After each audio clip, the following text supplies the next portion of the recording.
morning, welcome back everyone. It's another virology lesson for all today, and hopefully this is applicable to what you're seeing in the offices. Certainly our community is very well gripped right now with this triple epidemic we keep talking about. But it's interesting, today we're going to start to see some subtle changes that give us a little bit of hope for our near future here.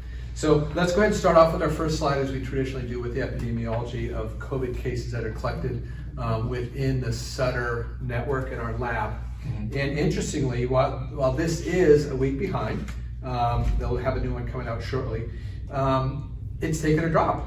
We had a little spike there, maybe corresponding to Thanksgiving, but it's taken a little drop. And Gary, how would you interpret that? Well, a lot of home testing are going on. So Yeah. with a lot of home testing, I think what this represents are people who are coming into our offices or into the ED. So this little drop probably represents a drop in severe cases where people need to go see their doctor. It doesn't really represent community spread. I think the home testing is still pretty prevalent, and I think overall COVID-19 illness is becoming more prevalent in the community with indoor activities. And I think the freezing cold weather right here is going to be a big factor, where people are going to be much more indoors and spend less time outdoors. And so I think we're going to see more transmission. I think this is good news. I think this says that less people are getting severely ill because more people either have vaccine immunity or natural immunity or hybrid immunity. And I think that bodes well for the pandemic. Yeah, so you're right, you're probably right. We're still going to see a lot of it at home. Yeah. And get a lot of calls, but not necessarily see so much in the office. Great. So you want to talk a little bit about RSV? So we talk about a triple pandemic, or a triple endemic. So let's talk about COVID, RSV, and the flu. Those are the big ones. And then we'll kind of broaden that to what this respiratory season looks like. So the next slide comes from CDPH. This is a slide of RSV data. So respiratory syncytial virus, and I put an arrow there, and you can see the blue line is this year, and it's going down. So RSV cases are going down, but RSV hospitalizations are still at a peak. So as you know, that often lags. And so the hospitalization rate is lagging behind the transmission rate, but it's good to know that the RSV season is starting to go down. The predictions is that RSV follows the flu. The season can last 4 to 5 months.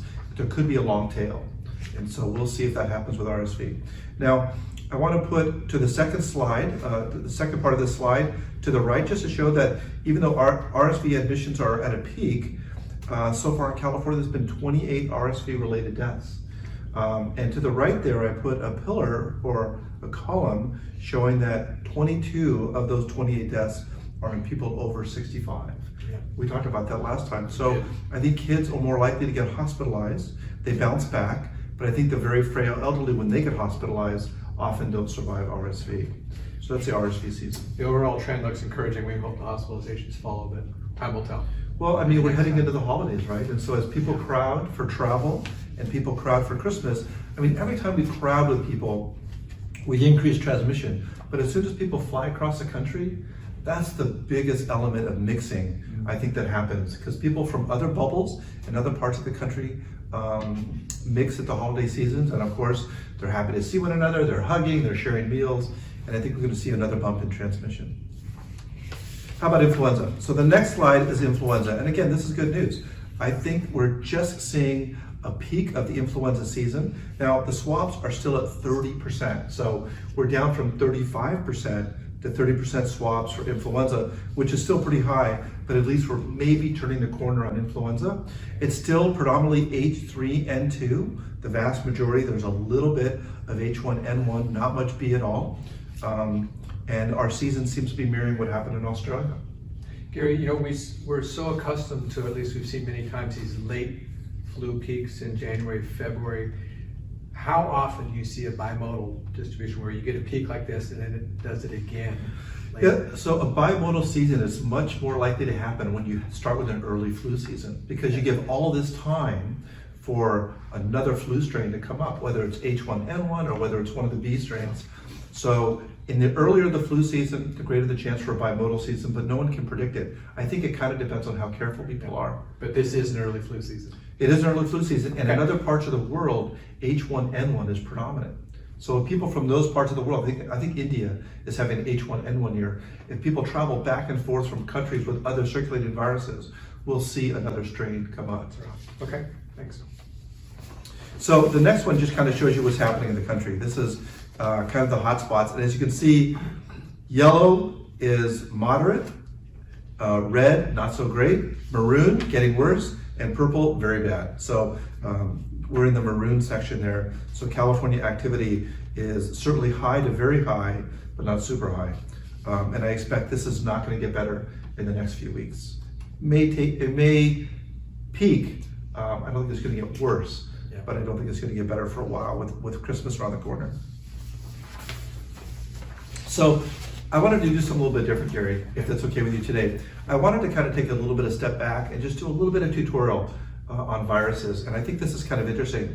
I heard this recently at a UCSF conference they were talking about pediatric RSV viruses and how to get ready for it. We've always talked about RNA viruses and DNA viruses. So RNA viruses replicate faster and they don't check themselves. So RNA viruses mutate more, and there are often more variants of RNA viruses, like influenza A is an RNA virus. And so there's influenza A, there's influenza B, there's actually an influenza C. And of influenza A, there's all these subtypes. SARS-CoV-2 is an RNA virus, and as you know, we have all these subtypes of SARS-CoV-2, whether it's alpha, beta, delta, omicron, and omicron subvariants, BA1, BA2, BA1.1, BA2.1, and it goes on and on and on.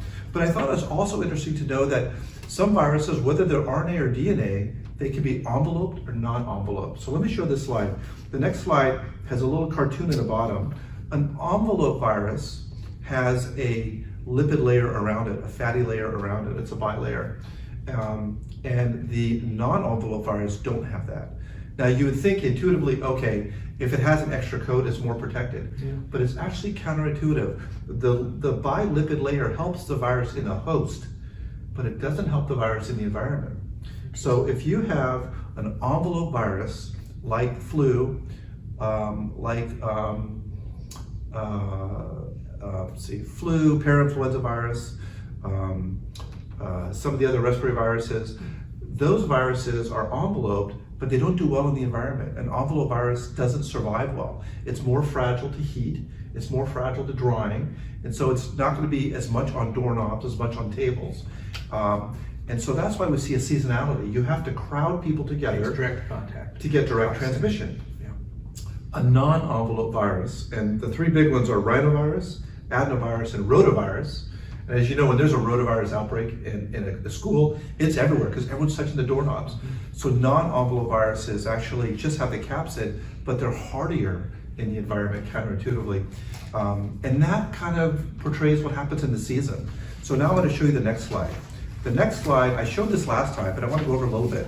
And I kind of rearranged it a little bit in certain ways. I'm going to put a black box on the first three, RSV, influenza, and coronavirus. And this is a seasonal coronavirus. We normally have a seasonal coronavirus. It mirrors the influenza virus season. But why don't we see that? We don't see that because it's so mild. And so patients get flu and they tell you they have the flu. Patients get RSV, they know they have RSV. But when people have coronavirus, they don't really realize it. These are all winter viruses, and then all three viruses here are non-enveloped. So these viruses don't do well in the environment, and it takes person-to-person transmission. And when does that happen? When it gets cold, when it gets stormy, in the holiday season, and we all start crowding. The next box kind of shows you in the middle three, the three parainfluenza strains, and then enterovirus. Enterovirus we typically think of as the summer cold. So enterovirus typically hits late summer, and it gives you aseptic meningitis. And the parainfluenza viruses we think of as the springtime croup. And so pediatricians are kind of really adapted to say, oh, this has got to be croup, it's parainfluenza viruses. And again, those viruses are also envelope viruses, so they actually require seasonality. And at the bottom there, the last three, rhinovirus, adenovirus, metapneumovirus. Metapneumovirus is envelope, but it has different survival properties. But rotavirus and adenovirus, they're naked viruses, they're not envelope. They're around all the time. And so when someone gets a flu shot and they say, oh, doc, I got the terrible flu. It wasn't the flu. It was probably coronavirus. It was probably parainfluenza virus, maybe rhinovirus, maybe adenovirus. They were incubating a different virus at the same time. But I think that these envelope, non-envelope properties are very interesting on both how we do infection prevention what cleaning agents we have, and also kind of what docs are seeing and why they're seeing them in a seasonality in time. So let's put that in real time. This is data from CDPH, and I know this is a little bit busy, and I'm going to walk you through it. So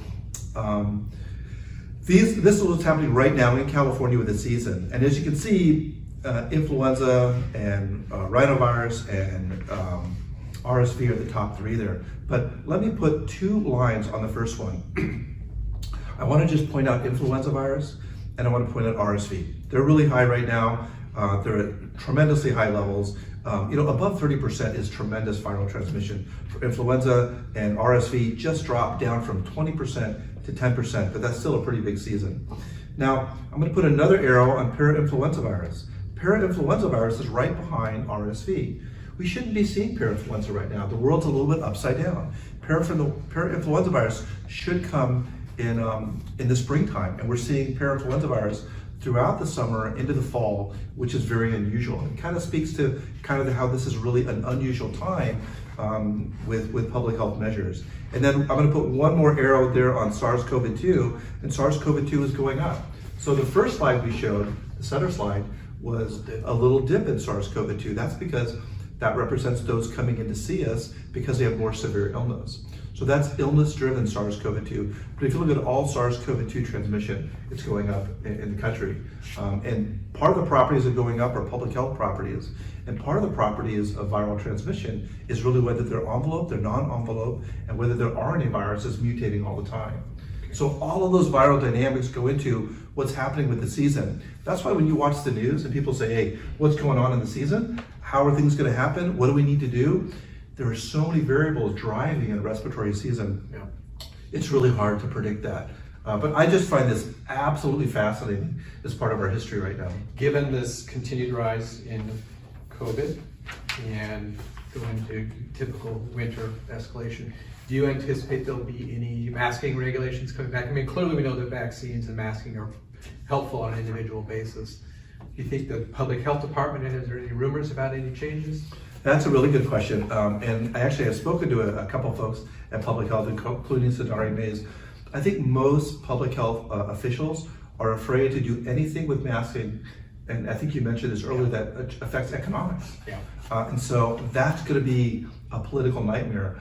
I can imagine that masking mandates will happen again in certain places like shelters, maybe jails, where people have to be in a crowded session, or maybe like a nursing home where it's mandated, not recommended. I would favor if we actually mandated masking in the schools.